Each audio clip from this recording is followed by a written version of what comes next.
Dave Yates with Contractor Magazine, and we are back 2017 AHR, and I'm here with Brian Ehlers. Pleasure to see you. Nice to see you, and I understand you are the Regional Service Manager for the Western half of the United States, that's so correct. the left brain part of the state? That's right. Okay, great. This is a very interesting product, and I noticed that we have 21,000 micro holes. Yes, sir. So I'm reminded of a Beatles song, something about counting the holes in the ceiling. That's right. So who counted all the holes? We did. Okay. Yeah, this is about 19.5, 20, and then that one's maybe 20 and a half. All right. So explain to me what the benefits of this are.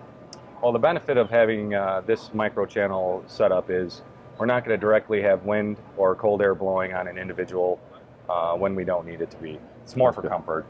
And these are on and running? Yes, sir. This would be a typical operation if we go into our two-step process. Step one would be what we refer to as a fast cool. Customer selects a set point, a temperature setting in the space. The louver is going to open up. It's going to deliver cold air. When we get to about a degree and a half away from set point, the louver will shut. The fan's going to step back, and it's going to go into what we refer to as a wind-free operation, as you can indicate here by our pinwheel. It's also a thermal paper as well. Blue is indicating that we are maintaining set point. You can see here. See? Interesting. Nice.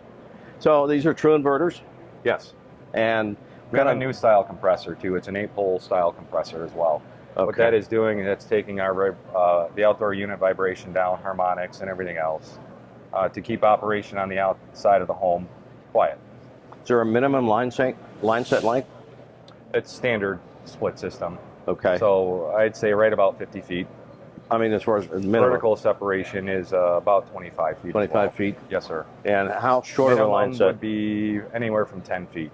Okay. However, we do, if it's really short, we allow you to install a loop in our system to make up for the line set length. All right. And what kind of efficiency ranges are we looking at? We'll range between anywhere from 20 to 23. That's great. Really good. And as far as low temperature operation? 5 degrees. 5 degrees for the heating side? Yes, sir. And I assume that's a conservative number that's actually... It is conservative, yeah. Yes. But for Energy Star ratings and everything else, we have to indicate 5 degrees at our capacity levels. Okay.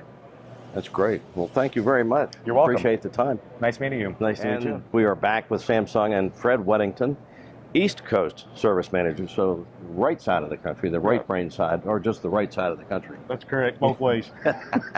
Absolutely. Now, you were telling me a little bit about this, and I'd like to have you expound upon that for the contractors in our audience to explain the benefits and the features of what you have here. So what we have here is our DVM chiller. On the right side of this unit is actually our DVMS product. So what you would do for the heat pump and heat recovery commercial equipment we have, that's what is on the right side. Okay. On the other side, we have our hydro unit. That is where the DVM either heats or cools the water, because it's not just a chiller, it does heat water as well. You have to have you basically have the equipment set, and then the contractor just basically pipes up to it. It's nice. So we have... And then with hydronics, of course, we have all kinds of things we can do in the building. That's correct. So, and great for retrofit, I would think. Yes.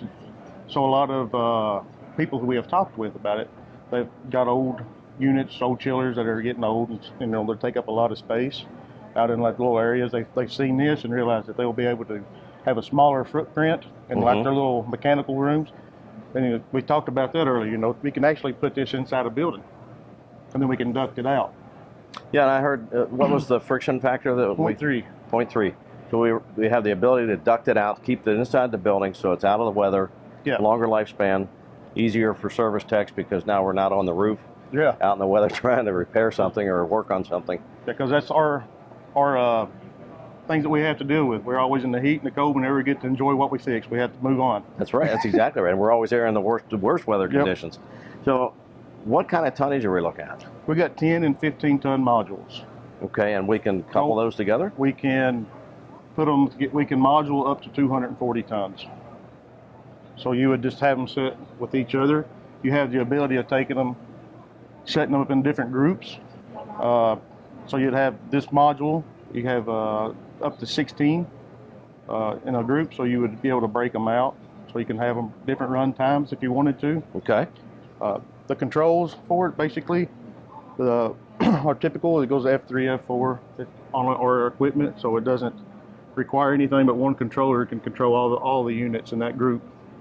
So it's plug and play, basically. Yeah, but you got to do some setup processes on startup. It goes, basically making sure everything is set up correctly when we run them. Do that, and it ties back to our 2.5D EMS panel that's behind you that front end people would be able to look at and see, and they can change stuff from there. Look at that. Well, as a contractor, just obviously it's not how it is out in the field. You have a solid cover, but looking at this from a contractor's perspective, everything's out in the open and very easily accessible. Yep. Easy to service, easy to troubleshoot. Oh yeah, and even like right here, this panel here, we always have panels in behind there. Take out 3 screws and you can fold that down and get to the panels behind without having to unwire everything. Yeah. You just unplug these 2, fold the panel down, you're back there, be able to look and troubleshoot if necessary. Nice. Very nice. Well, I want to thank you for your time. Yep. Thank you. Very good. And you can also put these on the elevator, take them up to the 25th floor. Right. Put them in the mechanic room, pipe the exhaust. Yep. Right out to the outdoors. Yeah. Bring in some makeup air. Yes, sir. And away you go. Good deal. Thanks. Thank you. Appreciate it. Okay, Dave Yates back at AHR 2017. So imagine, if you will, I'm in a 100-year-old hotel that has been retrofit with some new technology. So we're going to have Joseph from Samsung come in the room, and we'll observe what takes place once he opens the door. Lights came on. TV screen comes on with my name as the guest up there, welcoming me to the hotel. And everything is now functional in the room because, Joseph, you brought the key card with you, right? That is right. Good to meet with you. And good to meet you, Dave. So, conservatively, I mean, we're looking at all kinds of things that this system can do. So can you explain very briefly what the key points of this are? Yes, HMS, Samsung HMS is our own solution, which integrates with our SAC, which is system air conditioning. And we see this solution as an extension to our system air conditioning, which integrates into a package solution that saves energy, and also it does a room management and in-room control, automation of devices in the room. Okay, so you come in the room has essentially been dormant. The utilities are off, the heating is off, or the air conditioning is off, and now you've entered the room, and because we now are retrofit with VRF technology, the recovery time for comfort temperature is very quick. Right. Correct?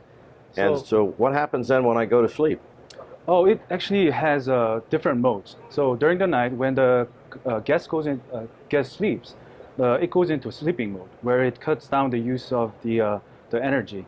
It adjusts the thermostats and also the lights, shuts off some of the lights that are unnecessary. And also when the room is not occupied, then it goes into energy saving mode, where it shuts down the energy use, and it prepares again for the guest entrance again. I could see this as a no-brainer for new construction, obviously, but this can be retrofit into, say, for example, a 100-year-old hotel where the utility bills are just killing the people that own the building. So what kind of energy savings could we anticipate from a conservative standpoint? I would say up to 25% of energy saving reduction. That's very substantial. Right, we're looking at hotel, motel applications here. That's and great. if you would apply to other applications, it might reduce even more percentage of the energy use. Okay, so you have the comfort, you've got the lighting, the energy consumption, you've got a handle on all of that. So it looks like a win-win to me. Everybody comes out ahead. Right, so if it's a high-end hotel, definitely this is something to look into. Okay, so when the guest leaves and closes the door, what happens? Oh, again, okay, I'll show you. You don't have to leave it, just close the door. All right, so when closed and unoccupied, again shuts down. So unoccupied mode, and so we've gone into full-blown energy savings now. Right. That's fantastic. Joseph, thank you so much for taking some time to talk with us. Thank you, Dave. And back to AHR.